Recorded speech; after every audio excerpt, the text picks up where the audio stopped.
Le soleil de l'après-midi du mois de mars tape très fortement sur le sol. L'air chauffe fortement, le temps est poussiéreux, ponctué par des tourbillons qui soulèvent des tonnes de sable. Nous sommes à Guembé, à plus de 30 km de la ville de Korogo, soit 600 km d'Abidjan. Et c'est dans cette localité que vit Soro Tenetia, la soixantaine, mère de 6 enfants et veuve depuis 2002. Tenetia possède plus de 4 hectares de noix de cajou, sa principale source de revenus. Le jour que nous la rencontrons, elle a tenu à nous montrer son champ qui se trouve à 2 km de la ville de Guembé. Une fierté pour elle, un champ qu'elle a labouré de ses propres mains, planté toutes les graines une à une depuis des années. Cette parcelle de terrain, Soro Tenetia l'a hérité de son père, aujourd'hui décédé. Et si elle arrive à exploiter l'espace, c'est que du vivant de son père, des instructions fermes avaient été données par celui-ci pour ne pas qu'elle soit dépossédée de cette portion de terre. Elle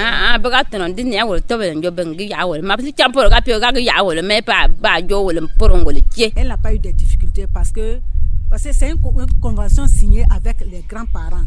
On les a donnés comme héritage de s'occuper d'eux-mêmes et de leurs enfants.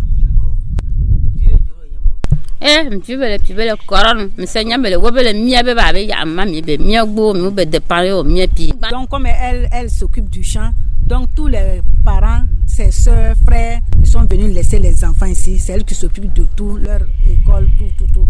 Aujourd'hui, elle a des grands-enfants qui ont presque... qui ont avancé à l'école, qui ont vite, mais c'est dans son champ là qu'elle se débrouille toujours pour subsister à ses besoins.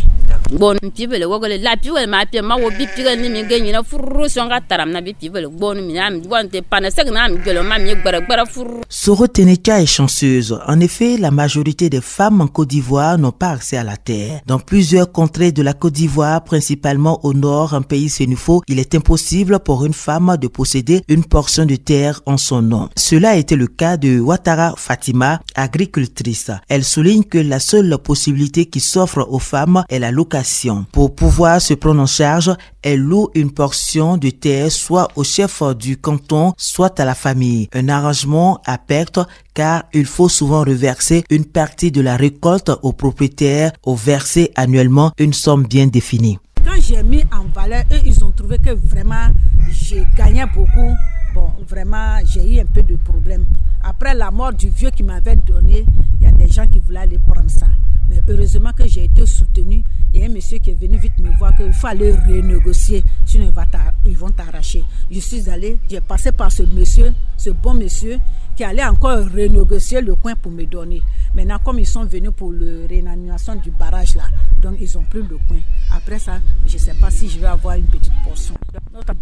Une femme, en tout cas ici chez nous, en ce pays sénifo là, c'est comme un objet inanimé qui peut être vendu ou acheté. Voilà. La femme n'a pas de valeur. Que l'autorité nous aide, donner des conseils à nos chefs terriens pour qu'ils puissent comprendre que la femme aussi doit hériter comme l'homme. Tralo Véronique est la présidente des femmes de Guembé. Elle témoigne aussi de cette situation. On n'a pas vraiment la paix pour nourrir nos enfants. Surtout moi comme ça. J'ai jusqu'à 11 enfants. Tu ne peux pas te lever encore, aller voir chef canton, donne-moi la tête seule. Et comme tu es déjà intégré dans une association, il faut que vous alliez demander ensemble. Mais toi-même seul, aller demander et puis travailler seul, c'est très difficile. Donc, c'est le maraîcher, c'est les lots des gens en ville. S'ils n'ont pas encore travaillé sur les lots là, nous les contractons. Pardon, je veux rendre ça propre. Si vous êtes prêts, vous venez. Voilà.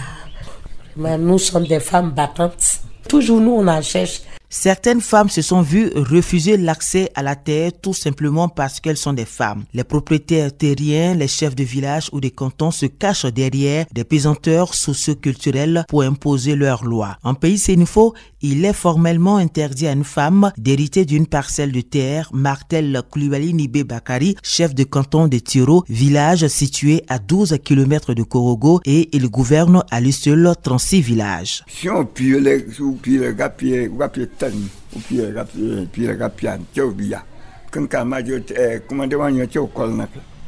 Chez nous, la terre appartient à la famille maternelle. Si le mari n'est pas là, c'est les membres de la famille qui peuvent dire, bon, madame, toi tu restes là avec les enfants pour travailler, les nourrir sur nos terres. Mais tu ne peux pas être propriétaire. Sinon, si le mari meurt, la femme regagne sa famille. Elle n'a plus de droit. Voilà, quand ils sont gentils. Sinon, toi tu es parti, tu es parti. Tu ne peux pas dire que tu es propriétaire. Non.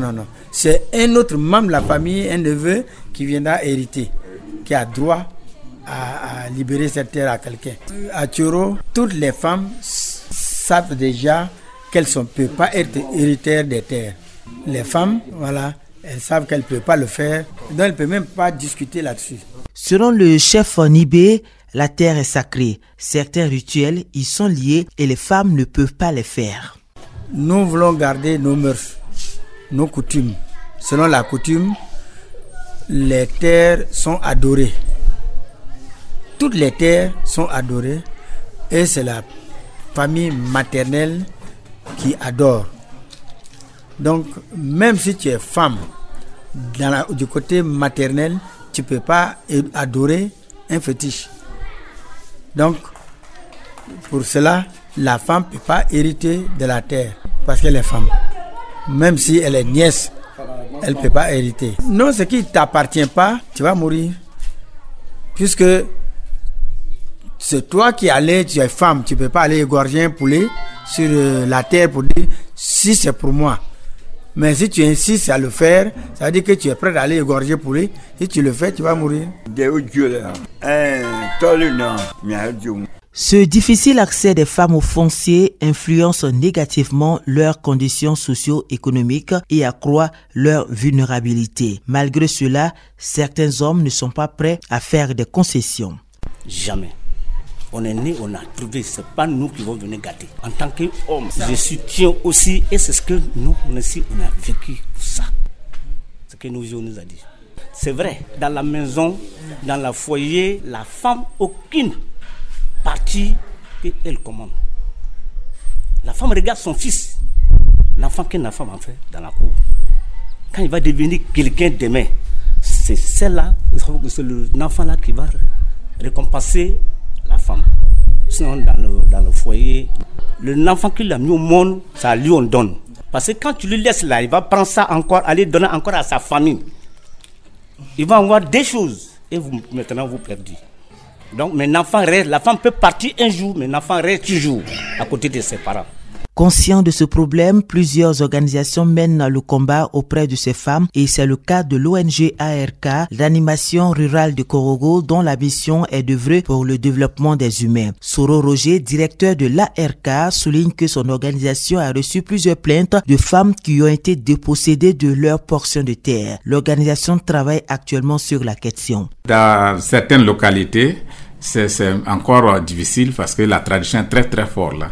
Et c'est pour cela que nous tenons à faire la sensibilisation, pas seulement avec les populations, mais il y a les chefs de canton qui sont impliqués. Voilà, donc dans cette sensibilisation-là, qui sont, lorsqu'il y a un conflit qui dépasse le niveau des chefs de terre, les nouveaux chefs village, ils s'orientent vers le chef de canton pour pouvoir trancher. Parce que c'est eux qui peuvent trancher clairement, voilà, sur cette question-là. Et il y a eu des cas où, par exemple, au niveau de la chefferie cantonale de Korogo ou de Thioro, ils ont dit vraiment il faut repartir ces biens-là en deux. Une partie à la famille et une autre partie à la veuve et à ses enfants. Pour nous, c'est de commencer à travailler, faire de la sensibilisation, informer les communautés sur le contexte. Parce que chez nous, à Sainte-Fo, il y a un proverbe qui dit « Lorsque le tam-tam change, les pas changent ». Alors donc, le contexte a changé. Donc, nous devrons avoir une autre façon de voir les choses, d'analyser et de solutionner. Voilà. Donc, et pour nous, c'est très, très, très important de mener ces campagnes de sensibilisation. Non seulement sur le droit, la loi du foncier, maintenant sur la loi aussi de l'héritage, qui n'est pas trop connue par la communauté. Et lorsque les gens ne connaissent pas une loi, alors donc ils la piétinent et ça pose des problèmes. Alors que la constitution ivoirienne et les lois relatives à la succession et à la propriété privée placent la femme sur le même pied que l'homme, force est de constater que ce sont les normes coutumières qui régissent la gestion foncière dans la société ivoirienne. L'État de Côte d'Ivoire veut prendre à bras le corps cette problématique. Selon les chiffres fournis par l'AFOR, en Côte d'Ivoire, seulement 10% de femmes ont des certificats fonciers délivrés en leur nom. Et selon la loi ivoirienne, notamment celle du 7 octobre 1964, relative aux successions, les enfants du conjoint sont les héritiers du premier ordre. La loi ne fait pas de distinction entre les enfants selon le genre. Les filles comme les garçons et les hommes comme les femmes sont les héritiers et héritières de leurs défunts parents. Suzanne Kwame Seri, chef de service genre à l'AFOR, l'agence foncière rurale. Nos us et coutumes, nos traditions font beaucoup d'obstacles quant à l'accès à la terre aux femmes. Parce qu'il y a beaucoup de réalités dans nos différentes régions au niveau de la Côte d'Ivoire ici qui empêchent les femmes d'avoir facilement accès à la terre et de la mettre en valeur. C'est pratiquement tout le pays, seulement qu'il y a des régions où les gens ont commencé vraiment à comprendre, si on peut redire ainsi, et puis ces réalités-là ont un peu moins d'impact. Mais sinon, il y a des régions comme le Bafing, on peut citer la Niébi-Tchassa également, où jusqu'à présent, c'est encore vraiment très difficile pour des femmes d'avoir accès à la terre. Je tiens à préciser que le projet est mis en œuvre présentement, le projet PAMOFOR, la phase pilote est mise en œuvre dans 6 régions. La région de la Mé, la région de la Niébi-Tchassa, la région du Sud Komoué, la région du Inzi, la région de l'Indénié Diablin et la région du Bafing. Donc, quand on regarde un peu toutes ces régions-là, on peut tout juste dire que c'est au niveau peut-être de la région de l'Indénié Diablin et puis du Sud Komoué on peut enregistrer beaucoup de femmes qui ont pu avoir accès à la terre et mettre ça en valeur en leur propre nom. Mais sinon que, de manière générale, dans les autres régions, c'est encore un peu compliqué. Il y a des efforts qui sont faits. On observe un peu une nette amélioration, mais on doit encore travailler à ce que vraiment on puisse atteindre une certaine égalité en ce qui concerne l'accès à la terre entre les hommes et les femmes. Une situation qui a amené la première dame de Côte d'Ivoire à taper du poing sur la table. Elle a plaidé pour une attention particulière au profit des femmes. Un plaidoyer lancé lors de la 15e conférence des parties à la Convention des Nations Unies sur la lutte contre la désertification, la COP 15. Selon Dominique Ouattara, l'autonomisation de la femme ne sera possible qu'à travers la sécurisation foncière et la création d'une banque pour les femmes rurales, ce qui leur permettra d'avoir accès au crédit et ainsi développer leur activité. J'en appelle donc à une meilleure participation des femmes à la vie économique et à l'accroissement de leur pouvoir d'action pour renforcer leurs droits. Ceci leur permettra d'avoir la maîtrise